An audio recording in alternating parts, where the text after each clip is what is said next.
pisan. Dian ki yo bocah iki yo pancen semanak tur grapyak, Bu. Kuwi lak neng desa kene, ha? Ya, saiki coba delok. Iya ya, Bu, delok Bu. Delok ge. Oh, sampe ini tuh fotone delok ya. Jempel-jempelan makane dan duwe HP kuwi ora mung dienggo gaya tok, ning nggo golek informasi ngono lho. Kau bisa patahkan kakiku, tapi tidak mimpi-mimpiku. Kau bisa lumpuhkan tanganku, tapi tidak mimpi-mimpiku. Assalamualaikum warahmatullahi wabarakatuh. Hamdan wa syukranillah wa mawala amma ba'd. Selamat sore teman-teman Bincang Faidah. Alhamdulillah pada kesempatan sore hari ini kita masih diberi kesempatan oleh Allah untuk bertemu kembali di acara Bincang Faidah ya. Sama kita Jauh Neng Nadroh Jauherah dari Pondok Pesantren An-Najiyah Bahrul Ulum Jombang. Assalamualaikum Neng.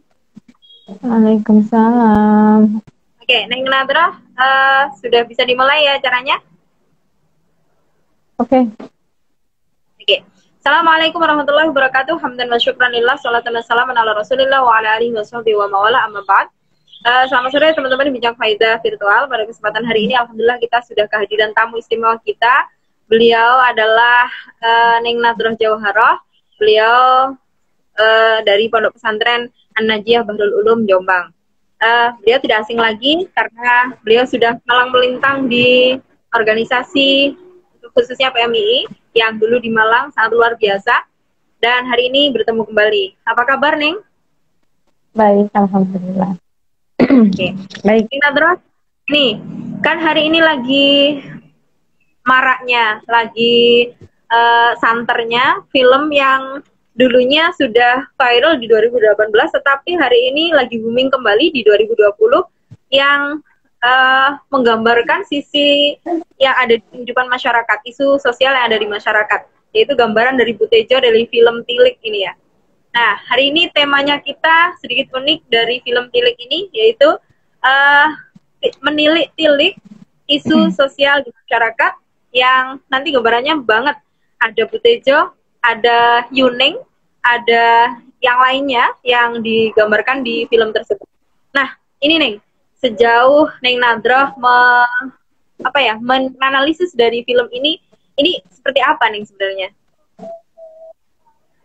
Oke, Terima kasih.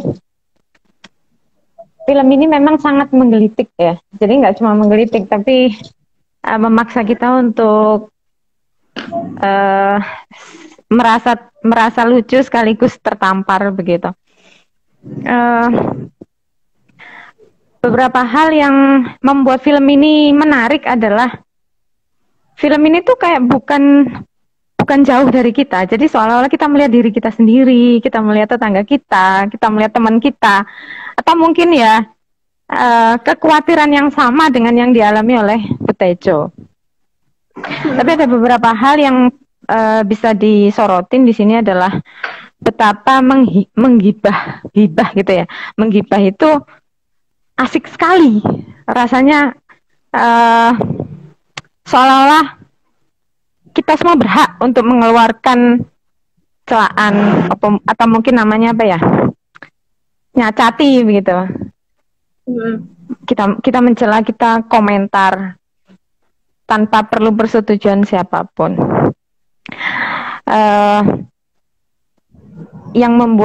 Satu lagi yang membuat film ini bisa sangat mudah diterima yaitu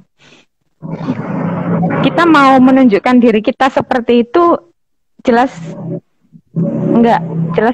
nggak mungkin. Tapi film ini seolah-olah mewakili, iya aku ya kayak ngono, aku ya tahu di ngono, misalnya begitu. Karena kan ada poin-poin misalnya kayak dia kan gambaran dari film ini, dia itu sukanya gibahin orang, tapi ketika digibahin sendiri ya nggak mau. Ada poin lagi yang kemarin ditulis beberapa orang itu bahwa ini ya, sistem sisi sogok menyogok juga ada di sana. Kemudian ada lagi egonya itu banget loh, egois tingkat dewa kayak gitu kalau orang bilang. Terus kemudian ada lagi sisi-sisi orang yang muncul di sana itu gampang percaya hoax juga.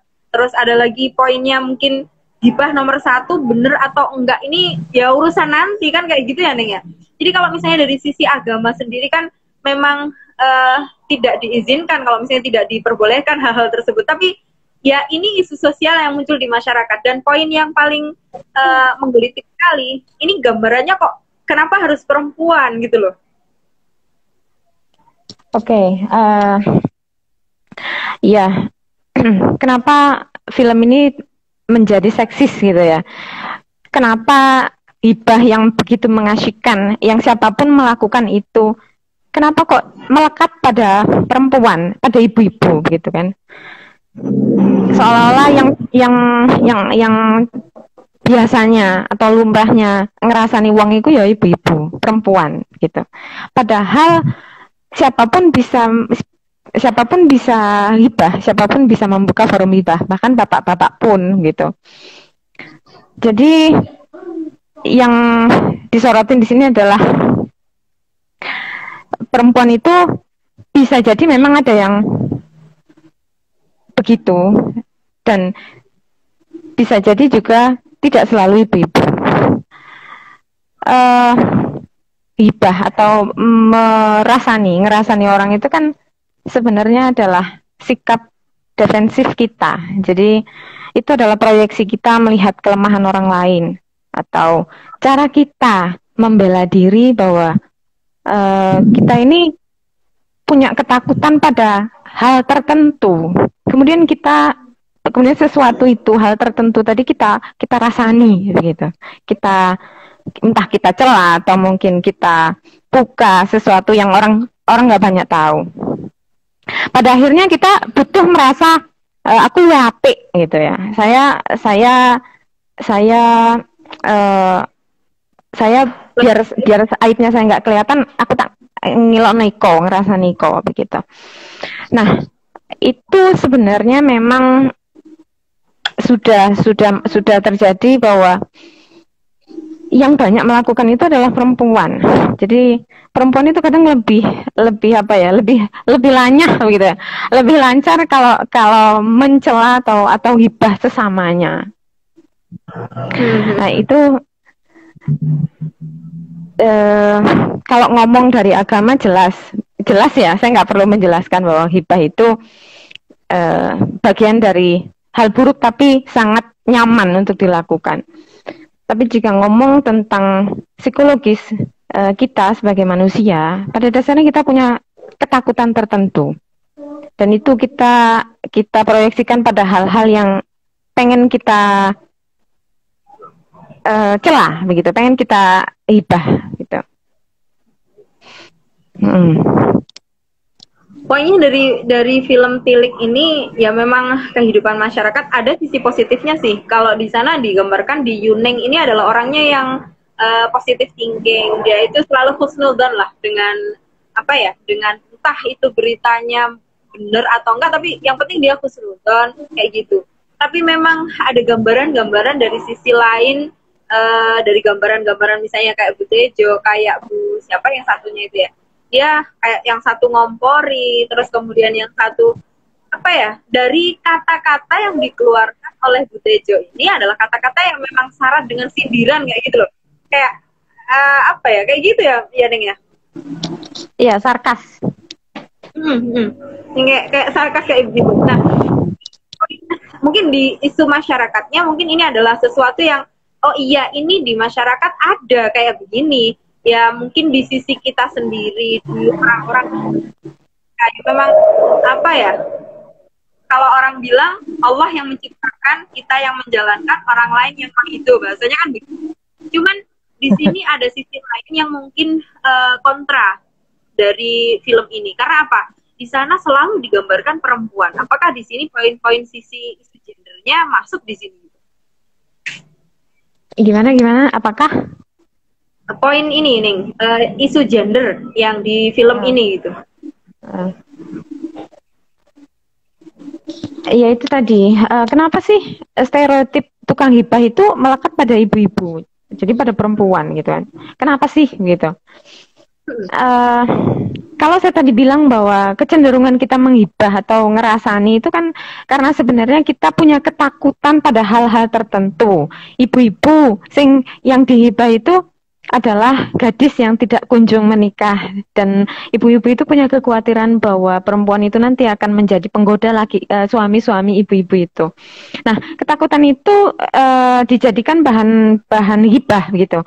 Nah, bisa jadi kenapa sih perempuan itu dianggap begitu ya, yang paling sering melakukan hibah? Ya karena itu tadi ada beberapa ketakutan sendiri pada kekuatan ibu-ibu yang saya bilang kompak gitu ya. Jadi stereotip bahwa perempuan itu ya tukang hibah itu juga dibentuk gitu loh, itu juga dibangun. Iya, di masyarakat kadang kan muncul bahwa memang wong wedok ki lambene loro. Makanya ya gitu. Ya betul. Kan orang-orang selalu akhirnya menganggap perempuan itu kayak gini, mengunderestimate kayak begini gitu loh nih. Ini diperkuat lagi dengan film-film yang kayak begini sehingga kan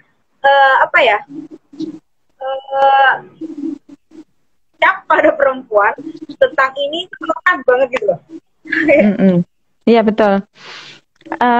Tapi bentar, kita ini lagi gibah nggak sih? Yo. Iya kan, artinya kita bisa. Iya kan, ya secara nggak langsung akhirnya kita merasa asik gitu untuk menghibah si Bu Tejo, kemudian si Yuning dan teman-temannya. Artinya hibah dalam arti mencela atau membicarakan itu tidak selalu negatif begitu. Bahkan faktanya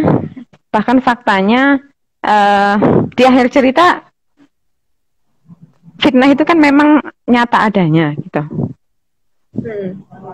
Ya tapi kan pada poin yang misalnya kalau kita ngomongin orang itu enak gitu loh, tapi pada poin akhirnya kan benernya juga dosa, maksudnya pada poin yang negatif nih. Kalau misalnya pada poin yang positif, kita ngomongin orang yang positif, oke lah gitu.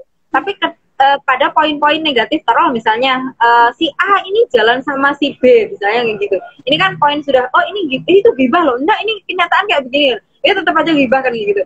Tapi kan pada poinnya kan ada ini ngomongin enak, tetapi dia kalau misalnya saya tadi baca gitu loh, ini ada poin dosa yang ada di sana gitu loh. Oke, kalau ngomong ya jelas lah kalau ngomong dosa itu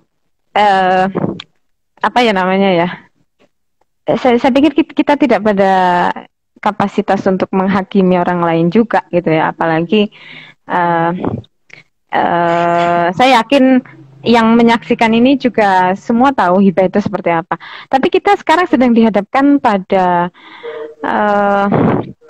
tradisi itu, pada tradisi hibah, pada kebudayaan untuk membicarakan apapun, menghibah apapun tanpa mengecek, tanpa cross check kebenarannya, tanpa ngecek faktanya. Jadi kita akan dimudahkan untuk menyebarkan entah itu hoax, entah itu berita apapun, tanpa kita perlu repot-repot ngecek ini benar nggak sih begitu. Itu yang kita hadapi sekarang gitu. Kalau ngomong masalah salah atau benar ya jelas kita semua tahu mana yang salah, mana yang benar gitu. Tapi kalau misalnya diambil kesimpulan dari film tersebut, memang ya ini benar yang ada di masyarakat. Cuman kalau misalnya saya dengan teman-teman kemarin ngobrol, sebenarnya harus ada film tandingan yang mengubah bagaimana pola pikir perempuan, bahwa perempuan itu tukang, perempuan itu tukang gibah, perempuan itu tukang penyebar fitnah, kan kayak gitu yang muncul sekarang di masyarakat seperti itu. Perempuan, gimana nih? Nah, sebenarnya kalau misalnya kita terus sendiri yang mungkin bisa yang bisa untuk menutup bahwa orang terhadap perempuan gitu. Gimana? Ini, jadi misalnya film ini kan sudah dijelas banget bahwa oh perempuan itu kayak gini, kayak gini, kayak gini. Karena solusinya win-win solution untuk mengakhiri pola pikir orang tentang perempuan itu kayak gini gitu loh. Oke. Kalau ngomong soal mengakhiri itu akan jadi PR panjang gitu ya, dan tidak bisa kita memulainya sendirian. Jadi kalau mau ditanya mulai dari mana, ya mulai dari diri kita. Sampai kapan kita akan membiasakan untuk meneruskan informasi yang itu sifatnya membicarakan orang lain tanpa cross check fakta dan kebenarannya. Itu sebenarnya dikembalikan kepada diri kita masing-masing. Kalau memang dianggap perlu nih film tandingan, itu bisa, itu boleh. Tapi kita juga harus ingat bahwa ada beberapa masalah mungkin yang tidak disadari itu sebagai masalah, karena itu sudah menjadi bagian dari sosial masyarakat kita. Kalau mau jujur ya, mungkin kita pun pernah melakukan itu. Artinya untuk kita merasa insecure, kemudian kita ngomongin seseorang yang buat kita insecure, dan kita merasa lebih baik karena kita merasa oh ya aku gak sepiro kaya ngono misalnya. Itu kan juga melanggengkan budaya itu, melanggengkan tradisi itu, bahwa yang paling enak itu yo ngomong no wong, nyacat wong, senajan kita ingin merasa lebih baik dari orang lain gitu. Memang kadang manusiawi nggak nih ya, kalau misalnya saya dari dia, tapi kan secara tidak langsung kata-kata anak khairum min ini yang memang tidak diperbolehkan. Cuman ya. Harus ada proses perubahan ini semuanya. Cuman ya prosesnya mungkin apa pelan-pelan atau apa gitu ya untuk semuanya. Iya, dimulai dari kebiasaan untuk ngecek segala informasi yang ada untuk kemudian bisa kita sampaikan ke orang lain atau mungkin disebarluaskan. Itu yang paling penting. Bahkan kehati-hatian atau tabayun itu juga anjuran, itu juga himbauan pada kita ketika kita menerima informasi apapun. Iya, gitu. Ya, jadi memang menggelitik sekali sih film ini. Kalau misalnya dilihat dari bahasanya, ya itu bahasa masyarakatnya kita, dan itu yang ada di masyarakat yang memang melekat sebenarnya. Kalau misalnya, makanya saya matur ke Neng Nadrah kemarin, ya udah ini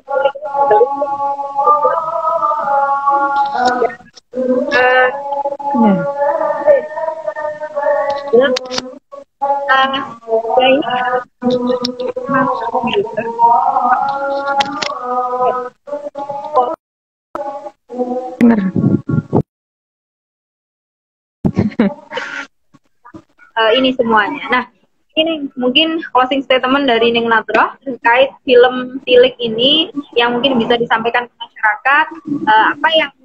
Apakah kita harus mengikuti Bu Tejo sendiri atau Yuning atau siapapun, atau mungkin apa yang bisa disampaikan oleh Neng Nadrah kepada masyarakat? Mudah-mudahan ada sisi-sisi poin win-win solution untuk ini semuanya. Oke. Sekali lagi, yang bisa kita lakukan adalah yang paling dekat dengan kita. Artinya ketika kita merasa terancam atau mungkin kita butuh mempertahankan diri karena lingkungan atau bahkan sesuatu atau mungkin orang lain, ditahan untuk tidak mencari informasi negatif tentang hal tersebut, yang mana itu akan menyamankan kita. Itu cara pertahanan diri yang paling mudah bagi kita, tapi dampaknya jelas panjang gitu. Terus kalau misalnya orang-orang seperti Bu Tejo itu ada di dekat kita, ya berarti kita harus jadi Yuning begitu. Berarti sebisa mungkin sekapasitas kita bagaimana mencegah hal itu menjadi panjang. Tapi sekali lagi namanya bermasyarakat, hal-hal seperti itu akan melekat. yang harus dibenahi bukan orang lain tapi dimulai dari kita, bagaimana kita meneladani menjadi orang baik itu dengan nyaman, dengan menyenangkan. Orang pasti akan mau ikut jika cara kita asik, jika cara kita senang, tidak mungkin tidak banyak menyalahkan atau memberi penilaian A B C D gitu. Itu mungkin ya itu. Oke. Ada poin introspeksi diri, muhasabah. Neng, terima kasih atas hadirnya di acara Bincang. Maaf karena ya, sama-sama telat ya. Oke, mudah-mudahan manfaat dari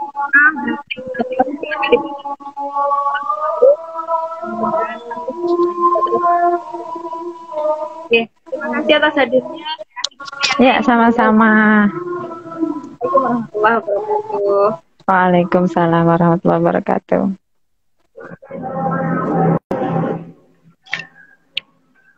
Terima kasih teman-teman yang sudah bergabung di acara Bincang Faidah pada kesempatan sore hari ini. Memang menggelitik sekali yang lagi viral, yaitu tentang Butejo pada kesempatan hari pada finalnya film Tilik ini. Mudah-mudahan ya kita tidak menjadi Butejo berikutnya, kita bisa menjadi husnudzon, kita menjadi seperti Yuning yang selalu husnudzon, yang selalu berbaik sangka kepada orang lain. Sehat selalu teman-teman semuanya. Wallahualam. Assalamualaikum warahmatullahi wabarakatuh.